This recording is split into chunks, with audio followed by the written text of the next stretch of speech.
34 35 37 বলতেছেন, 40 বলতেছেন, শেষ বয়স বলতে আসলে কোনো কিছু নাই। যখনই একটা ছেলে প্রতিষ্ঠিত থাকবে, যখনই একটা ছেলে দেখা যাবে যে তার কাছে টাকা পয়সা থাকবে, সে সারা জীবনের জন্য ইয়াং, তার কোনো বয়স নাই। প্রেম করার সময় সেটা তো আমার চোখ দিয়ে দেখে প্রেম করি, তাই না? তখন তো প্রেমের সময় তো সংসারের কথা মাথায় থাকে না। আর হচ্ছে বিয়ে করার সময় তখন তো আমার চিন্তা করতে হবে যে না, আমার তো সংসার চালাইতে হবে, আমার পরবর্তী টাইমে দেখা যাবে যে আমার বাচ্চা কাচ্চা হবে, তাদের একটা ভবিষ্যৎ থাকবে, আমার নিজের একটা ভবিষ্যৎ থাকবে। তো সো আমি অবশ্যই একটা বেকার ছেলের কাছে বিয়ে করব না। বললেন একটা ছেলে 35 বা 37 36 বছর বয়সে বিয়ে করা উচিত। আসলে আমরা তো জানি ছেলেদের যৌবন 40-এর পরে ধীরে ধীরে নিস্তেজ হতে থাকে, ডাউন হতে থাকে। তাহলে শেষ বয়সে বিয়ে করে স্ত্রীকে কি দিবে, আর সেই সংসার স্ত্রী কেন করবে? শেষ বয়স বলতে আপনারা আসলে কি? তার মানে আপনি বলতে চাচ্ছেন মেয়েরা কি টাকা লোভী? না, কেন টাকা লোভী হবে? আমি আরেকটা প্রশ্ন করতে চাই, সেটা হচ্ছে কি, মেয়েরা যখন প্রেম করে কচি কচি ছেলেদের কাছে প্রেম করে, যখন বিয়ে করে টাকাওয়ালা বুড়া কাকুদের বিয়ে করে, এটা কেন হচ্ছে? তাহলে প্রেম করার সময় আপনি প্রেম করতেছেন কচি কচি ছেলে দেখে, সুন্দর দেখে, আর বিয়ে করার সময় টাকাওয়ালা কাকুকে কেন বিয়ে করছেন? নাকি এইটা চিন্তা করে আপনি যে কাকু তো 2 দিন পর মরে যাবে, আমি আরেকটা ছেলেকে বিয়ে করে নিব, এই টাকা পয়সা আমার হবে? কোনটা? না, আজ পর্যন্ত সেটা চিন্তা করি নাই। তবে আপনারা যেরকম কোশ্চেন করছেন, হ্যাঁ বলেন তাতে করে আসলে ভবিষ্যতে কি হবে আমি আসলে বুঝতে পারছি না। তবে ডেফিনেটলি আমার এই চিন্তা ভাবনা এখন পর্যন্ত আসে নাই।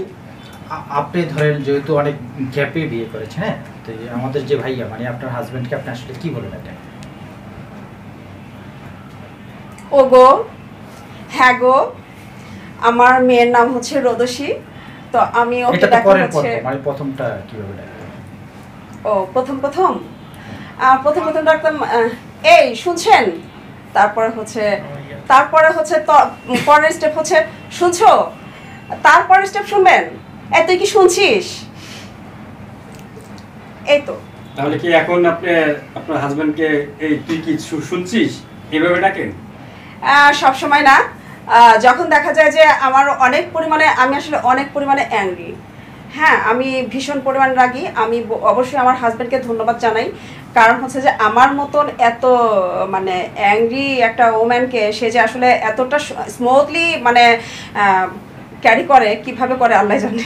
আমরা এটা জিজ্ঞেস করবো ভাইকে, আপনি কিভাবে চেতেন? একটু এখন চেতে যান তো, আপনি তো খালি হাসতেছেন, এত হাসি কেন আজকে?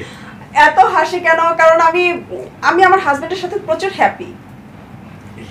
ঠিক আছে, সবকিছুই বুঝলাম। তার এই যে একটু আগে যে বাসটা দিলেন আপনার হাজবেন্ডকে, এখন আপনি বলতেছেন আমাদের সামনে অনেক হ্যাপি। ব্যাপারটা হয় এটা যে আমি যখন ঝগড়া করি আমি একাই বলে যাই, ও কখনো কিছু বলে না, আর ওইটাতে আমার বেশি রাগ লেগে যায়। আমি এত কিছু বলতেছি, তুমি কেন একটা কথাও বলতেছো না?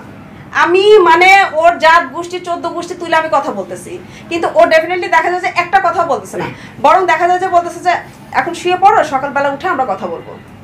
তার মানে আপনাকে ভয় পায়? জানি না, ভয় থেকে না, ভালোবাসা থেকে। আপনার পরের জেনারেশনেরা স্বামীকে বাবু, সোনা, ময়না, টুনটুনি অনেক কিছু বলে ডাকে, এগুলো কি আপনি কি কখনো দেখেছেন কিনা? হ্যাঁ, আমি আমার হাজবেন্ডকে সবসময় তো বাবু বলি। যখন টাকা নেন তখন কি বলেন বাবু? না সবসময় না, টাকা নেওয়ার সময় আমি বাবু বলি না। তো কি বলেন? টাকা নেওয়ার সময় বলি যে এই আমার এত টাকা লাগবে, দিবি? এটা তো এক ধরনের মাস্তানি হতে পারে, আমি তো বললাম আমি অনেক অ্যাংরি। এটা কি সিনেমার ডায়লগ দিলেন? না, যখন তার কাছ থেকে এটা আমার ডায়লগ। মানে ধরেন এটা টাকার বিষয়টা গেল, যখন আপনি তার কাছ থেকে কোনো ভালোবাসা বা কোনো কিছু বা ভালো লাগার থেকে পেতে চান, তখন কিভাবে সেটা তাকে সে অ্যাপ্রোচটা করে?